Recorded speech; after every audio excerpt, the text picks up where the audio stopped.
Joining me now, Gordan Chang, Gatestone Institute Senior Fellow, author of The Great U.S.-China Tech War.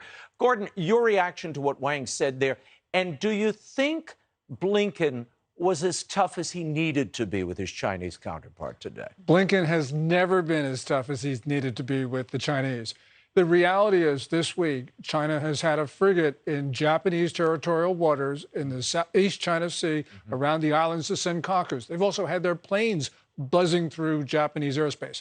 In the South China Sea this week, they've had two of those large Coast Guard vessels blocking the resupply of the Philippine outpost in Second Thomas Shoal. That's the reality. It's military force that the Chinese are using. And when Wang Yi talks about cooperation, he's lying through his teeth. Wow. Talk to me for a moment about these tariffs. We've heard a lot about Biden considering lifting these tariffs. First of all, why were those Trump tariffs put into place? What were they designed to do? And what do we lose by lifting them? Those tariffs under Section 301 of the Trade Act of 1974, they were there as a remedy for the theft of U.S. intellectual property. And also President Trump wanted to move supply chains onshore. When Biden even just talks about lifting those tariffs, it says to U.S. companies, stay in China. I'm not going to let you have to worry. And we are going to do business as usual, which means business in China, not business in the U.S. Unbelievable. No matter the trade record, the human trafficking record, the crushing of religious and human rights, it's scandalous that they would even contemplate lifting those tariffs. Back in February, Biden's DOJ ended the Trump-era China Initiative. Okay, this is the group within the FBI, after civil rights groups said it racially profiled Asian Americans. But the whole purpose was to prosecute Chinese espionage, Gordan, particularly at our universities.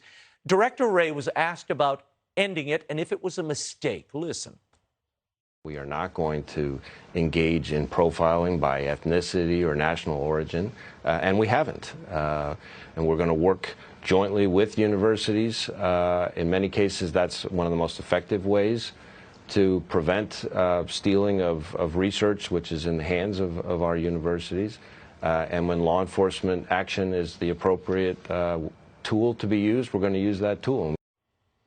Was it a mistake to end that initiative? Doesn't seem as he's willing to really admit it. Oh, absolutely. What China does is it uses Chinese Americans and Chinese nationals to commit espionage against the U.S. The 2017 National Intelligence Law of China requires every Chinese national to spy if Beijing makes a demand.